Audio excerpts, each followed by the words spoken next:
গত ২ সপ্তাহ ধরে সীমান্তের বিভিন্ন এলাকায় পুশিনের ঘটনা ঘটছে, যা নিয়ে ভারত ও বাংলাদেশের সীমান্তরক্ষী বাহিনীর মধ্যে চরম উত্তেজনা দেখা দিয়েছে। পুশিনকে কেন্দ্র করে বিজিবি ও বিএসএফের মধ্যে বারবার পতাকা বৈঠক, উত্তপ্ত বাক্য বিনিময় এবং বাংলাদেশের সীমান্ত এলাকার মানুষ মিলে বিএসএফ সদস্যদের ধাওয়া দেওয়ার মতো ঘটনা ঘটছে।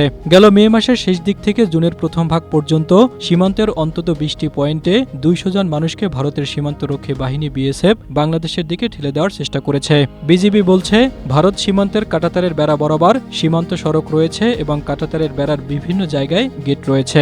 সীমান্ত সড়ক দিয়ে রাতে বড় গাড়িতে করে মানুষ নিয়ে লাইট বন্ধ করে গেট খুলে তাদেরকে বাংলাদেশের দিকে ঠেলে দেয়। আর বাংলাদেশের যেসব জেলার সীমান্ত এলাকায় পুশিনের ঘটনা ঘটছে, সেখানে একই ধরনের প্যাটার্ন ব্যবহার করছে বিএসএফ।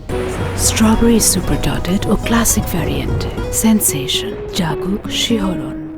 তবে স্থানীয়দের সঙ্গে নিয়ে রাতভর টহল দিয়ে অবৈধ পুশিন ঠেকিয়ে দিচ্ছে বিজিবি। এদিকে বিজিবির অভিযোগের প্রেক্ষিতে এখন পর্যন্ত আনুষ্ঠানিকভাবে কোনো বক্তব্য দেয়নি বিএসএফ। তবে বিজিবির সঙ্গে বিভিন্ন পর্যায়ের বৈঠকে বিএসএফ এই পুশিনের অভিযোগ অস্বীকার করেছে। বিএসএফ বলছে তারা এই পুশিনের সঙ্গে জড়িত না এবং মানুষ জিরো লাইনের এপারে কিভাবে এলো সে সম্পর্কে তারা কিছুই জানে না। তারা মনে করে যারা নোম্যান্স ল্যান্ডে আটকা পড়েছে তারা বাংলাদেশের নাগরিক।